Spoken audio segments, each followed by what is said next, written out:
How to get Google search bar back on Android home screen. Hi everyone, I'm here to assist you today without any delay. Let's jump right in. First, hold on to your home screen. After you have hold on, after some seconds, you'll find this kind of screen pop up at the bottom. Click on widget. After clicking on widget, you'll find different widgets. Simply scroll down in here and search for Google.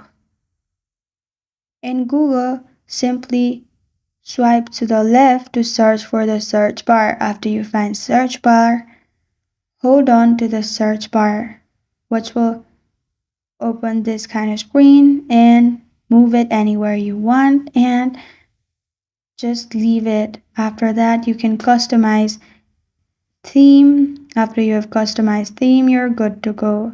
This is how to get Google search bar back on Android home screen.